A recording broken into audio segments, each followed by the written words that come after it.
The library smelled of cedar and old pages, a quiet place where time felt gentler. On a faded green armchair by the fireplace, she sat alone. Not lonely, just still. The light from the window caught the edges of her silver hair as she turned the page of a book she had once read to someone else, many years ago. Outside, the laughter of children echoed faintly through the glass. Inside, her world held its breath. She wore no rings now, no makeup. Just a thick cream sweater with a loose thread near the sleeve, and shoes that hadn't seen the pavement in weeks. Yet there was a calmness in her face, something that hadn't been there before, as if the ache she once carried had been folded into something softer. On the small table beside her sat an envelope. Not large, not dramatic, just quiet and white. The kind of envelope that changes everything. It had been opened days ago. Read again and again. Now it just rested there, like it belonged. She looked up only once when he entered the room. Younger, taller, arms full of groceries. He smiled, easy and unbothered, like this arrangement wasn't remarkable at all. And maybe to him it wasn't. To her, it was everything. And yet it hadn't started this way. Not even close. This isn't a story about grand gestures or fairy tales. It's about time, lost and reclaimed, and about a woman who never expected to feel seen again. Until someone half her age reminded her of her worth. You'll witness judgment, laughter, distance, and a bond that defied every whisper behind their backs. If you've ever believed in dignity, loyalty, or love that stands the test of time, this story is for you. And as you listen, pay close attention. There's a small moment near the end that might surprise you. Just for fun, we'll ask, how many times did you hear the name Sophia Lucas? Get it right within 7 days, and we might feature your name in our next community post. Watching this later? Comment anyway. We read every word. If stories like this speak to your heart, we'd be honored to have you with us. Drop a comment. Tell us what touched you most. And if you haven't yet, feel free to like, subscribe, and tap the bell, so you'll never miss a story that reminds us what really matters. Walter's Café wasn't fancy. Booths with cracked leather seats, sugar packets in mismatched bowls, and a server named Connie, who always seemed to be one breath away from a cigarette break. But Sophia Lucas liked it there. She came every Thursday, always at 2 p.m. Same table, by the window. No company. She didn't order much. Half a tuna sandwich, black coffee, and sometimes, on brighter days, a cherry tart. The regulars knew her, but they didn't know her. They spoke to her the way people speak to older women who carry themselves with too much grace to pity. She smiled, nodded, tipped well, and left before sunset. Then one Thursday, someone sat at her table. He was reading, or pretending to, a paperback that didn't match the calloused hands that held it. His boots were worn but clean, and when he looked up and saw her, he smiled like he'd expected her. "I think you're in my spot," she said gently, not unkindly. But instead of apologizing, he closed the book and gestured to the chair across from him. "I've heard the tuna here's decent," he said. "Thought I'd see for myself." She hesitated. Then, to her own surprise, she sat. Over the next few weeks, their meetings became less of an interruption and more of a ritual. She never invited him, he just showed up. Sometimes he brought his own tea bags, sometimes a book. Once he brought a thermos of soup and poured her a cup without asking. She drank it. They talked about ordinary things. Old music, the smell of wood polish, the kind of silence that settles into big houses. He never asked her age. She never asked why someone his age would spend Thursday afternoons with a widow old enough to be his grandmother. They both knew questions like that ruined things. And yet the town noticed. She heard the whispers. Overheard two women near the cashier say, "Poor thing, clinging to whatever attention she can get."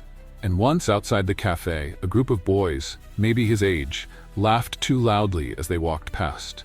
But he never stopped coming. One day, she asked him softly why he kept showing up. He stirred his coffee, looked her in the eye, and said, "Because when you speak, it feels like someone finally turned the noise off." There were places in the house she hadn't touched in years, closets with coats that hadn't been worn since her husband passed, drawers filled with expired coupons and brittle birthday cards, a piano that hadn't sounded in over a decade. But the garden, that was different. The rose bushes had once been her pride, a gift from her husband after their 40th anniversary. He had planted them himself, despite his aching knees and stubborn pride. For years, she tended them. Then slowly, the petals dulled, the soil dried, and she stopped going outside altogether. Until the day she found him, the young man from the cafe, kneeling among the weeds in her backyard. She stood at the back door in silence, watching him pull dead ivy from the trellis like it was his own burden to carry. He didn't ask for permission. He didn't look for praise. He simply worked, sweat beading along his brow. When he finally stood, he smiled at her through the glass and said, "These roses deserve another shot." She opened the door and said only, "There's lemonade inside." That afternoon, they drank in the shade while he described what the soil needed. She listened, not to the words, but to the sound of someone speaking to her like her presence still mattered. The rain came hard that Sunday, unexpected and cold. The gutters overflowed, and thunder rattled the shutters. Sophia Lucas stood at the doorway, watching water soak the lawn, when a knock came. He was soaked, hair plastered to his forehead, shirt clinging to his chest. He held a cardboard box against his chest like it contained something fragile. "I didn't know where else to take this," he said, eyes flicking nervously toward the ground. She stepped aside. Inside the box were old photographs. Not hers, his. Snapshots of a family he hadn't spoken to in years. A mother who left early, a father who left later, a string of relatives who called when they needed and disappeared when they didn't. He said nothing, just stood there while she looked through the faces. Finally, he said, "I think I stayed in that cafe because it was the only place where no one expected anything from me." She reached out and placed her hand, soft and weathered, over his. "And yet," she whispered, "you still gave something." It was a small town, the kind where change was noted before it was welcomed. And nothing stirred its still waters like the sight of a 28-year-old man helping a 68-year-old woman into her car with bags of groceries in his arms and a bouquet of lavender peeking from the paper. People whispered. At the post office, the pharmacy, even in pews during Sunday service. "It's not natural," someone muttered. "She must be paying him," said another. "He's just a lonely boy who needs a mother." But they didn't see the quiet moments. The way he always walked on the side closest to the street. The way she waited until he pulled her chair before sitting. The way neither of them flinched when others looked. Sophia Lucas didn't argue. She didn't explain. Instead, she painted her nails for the first time in 5 years.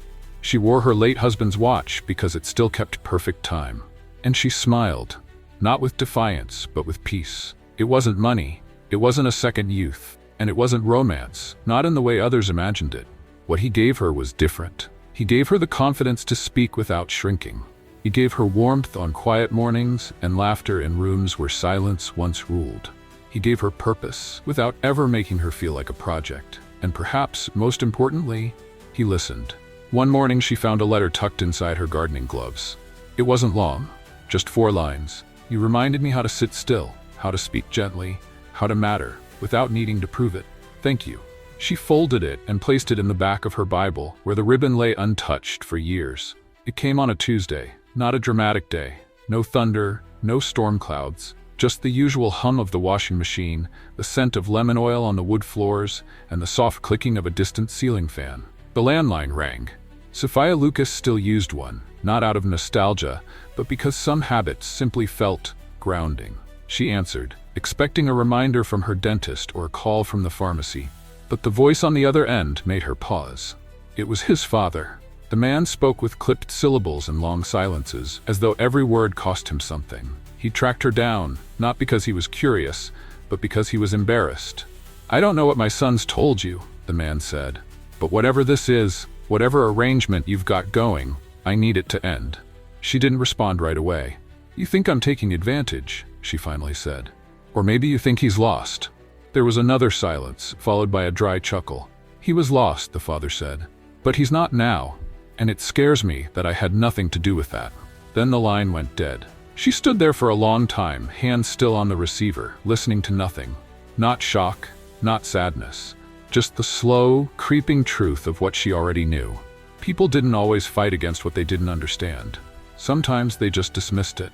He didn't come the next Thursday, nor the one after that. She said nothing to anyone, not even to Connie, who noticed the empty seat by the window and placed the sugar bowl in its usual spot anyway. Then, on a rainy morning, 2 weeks and 3 days later, she got a call. He'd been in an accident. Nothing fatal, but bad enough to keep him from walking for a while. A delivery truck, a patch of oil, and a decision to swerve to avoid a child running after a toy.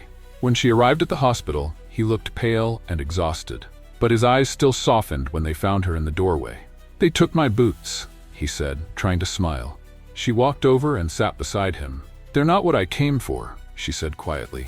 Later, while he slept, she sat by the window in his room, watching the rain slip down the glass in uneven lines. Her hands rested on her lap. Her thoughts wandered to all the moments people had told her to be careful, that her heart was too old for attachments, that this connection could never last. And yet, there she was. Not because of duty, not because of guilt, but because of choice. The house had a music room. Few people knew that. It had belonged to her husband, once full of warm jazz, afternoon melodies, and the occasional out-of-tune attempt at something classical. After he passed, Sophia closed the door, left the dust to gather. But that spring, after he'd healed enough to walk again, the young man wandered down the hall and opened the door she'd left ajar. He didn't ask for permission. He simply ran his hand across the cover, lifted it, and sat. He didn't play anything elaborate, just a few chords. Hesitant, searching, she watched from the hallway, leaning against the wall, arms folded, heart thudding with something close to fear or memory. Then she stepped in and placed a sheet of music in front of him. Her voice, steady and warm, said this one was his favorite. They played together. She hummed. He missed notes. Neither of them minded. Later, as the sun poured through the lace curtains and bathed the floor in gold, he looked at her and asked, what was he like? She paused. Kind, she said, and tired near the end, but he made things feel safe. He nodded, hands still resting on the keys. So do you, she added, so softly he almost didn't hear it. Spring warmed into summer, and the house changed with it. Windows opened wider, breezes carried the scent of rosemary and old record songs. The garden bloomed. So did something else. One afternoon he wandered into the attic, barefoot and dust-coated, claiming he was looking for a fan. Instead, he found a photograph. It was folded into a linen-bound journal. A younger Sophia, arms linked with her late husband, both dressed in college sweaters, sitting on a bench with autumn leaves at their feet. She looked different. Not just younger, but freer. He stared at it for a long while before taking it downstairs.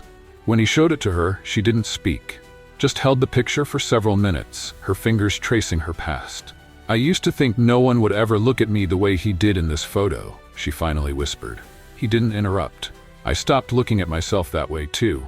He reached for the frame on the mantel, a more recent photo, one of her in the garden, laughing as he held up a muddy boot like a trophy.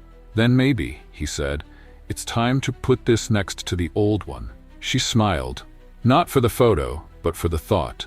There was a bench beneath the oaks at Franklin Park, where she had sat alone for years, reading, thinking, feeding birds. It was near the edge of a pond, just out of the walking path's way. It had no plaque, no history, just a dip in the wood where she'd always sat. That August, she noticed something different. A man from the Parks Department was kneeling near it, carefully affixing a bronze plate to the side. She watched from a distance, unsure what to think. When the man left, she approached. The engraving read, "To the woman who remembered how to bloom, from the one who watched her do it." No name, no signature, just words. She sat on the bench slowly, hands trembling as she brushed the plaque with her fingers. Later that evening, over chamomile tea, she asked him if he had anything to do with it. He shrugged, offering a crooked smile. Must have been someone who noticed something worth honoring. She didn't cry. She didn't need to. The silence between them was full enough. Years passed. The town moved on, as towns do. New neighbors replaced old ones. The laughter at the cafe softened. Even Connie retired. But some things endured. Each Thursday, she still took her seat by the window, sometimes alone, sometimes with him, depending on the week, no longer afraid of being seen. One autumn day, a young couple passed by the cafe window and paused. The woman, visibly pregnant, pointed through the glass. "That's her," she said. "Sophia Lucas. My mother used to talk about her all the time, said she was the only one who never judged her when she got divorced." The man nodded, unconcerned.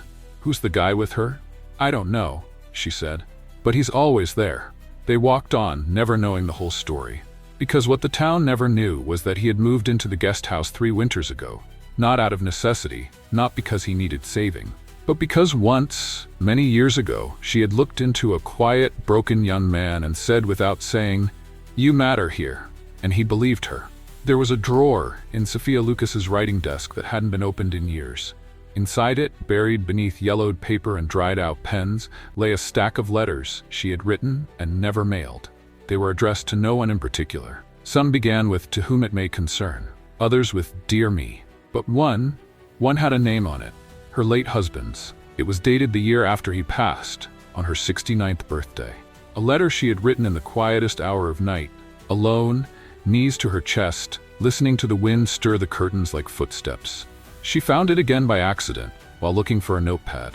Carefully unfolding the brittle page, she read her own handwriting. Slanted, weary but certain. I thought I had lived my whole life already. That what was left was waiting. Waiting for the aches to grow, for the friends to fade, for the holidays to lose meaning. But I met someone today, and for the first time in a very long time, someone looked at me like I hadn't disappeared. She folded the letter again. This time, instead of returning it to the drawer, she placed it in a new envelope and walked it to the fireplace. She didn't burn it. She tucked it between the pages of a large book on the mantel, the family Bible, the same place she kept his note, and there they would rest, side by side. Two truths, two beginnings. The seasons shifted again, the leaves turned copper and rust, the mornings chilled, and the town settled into its familiar October hush. Sophia Lucas stood at her front porch in a navy shawl, watching him rake the yard. His movements were slower now, not from age, but from something else, a patience he had never had before. When he looked up and caught her eye, he grinned, lifted the rake like a trophy, and mouthed something she didn't quite catch. She didn't ask him to repeat it. Some things didn't need to be heard twice. Inside, a kettle began to whistle. She turned slowly, glancing back once more before stepping inside. The house smelled like cinnamon and cedar again. Music drifted softly from the old record player in the corner, something with a saxophone and a brushed snare drum. She reached for 2 mugs, poured the tea, and waited. She wasn't waiting for permission. She wasn't waiting for understanding. She was simply waiting to share it. The sunroom had always been her favorite place in the house, even before it was finished. Back when it was still just concrete and promise, she imagined sitting there in a wicker chair, surrounded by glass, warmed by the morning light, with nothing pressing on her time. Now, the room was complete. The floor was oak, the cushions were firm but kind, and the glass had been cleaned just the day before. He brought her there one morning, not with ceremony, but with intention. "I thought this place deserved more light," he said as he opened every window and pulled back every curtain. The morning poured in, golden and soft, dust catching in the air like lazy fireflies. He placed a blanket across her lap, not because she asked, but because he knew. And for a while, they sat in silence. It wasn't a romantic silence. It wasn't dramatic or swelling with emotion. It was simple. It was shared. The kind of silence that only exists between two people who no longer need to perform. She looked out through the windows, watched the last of the summer roses sway beneath the maple trees, and whispered more to herself than to him, "You gave me back something I didn't realize I'd lost." He didn't ask what. He didn't need to. There were visitors sometimes. A niece who brought her children once a season.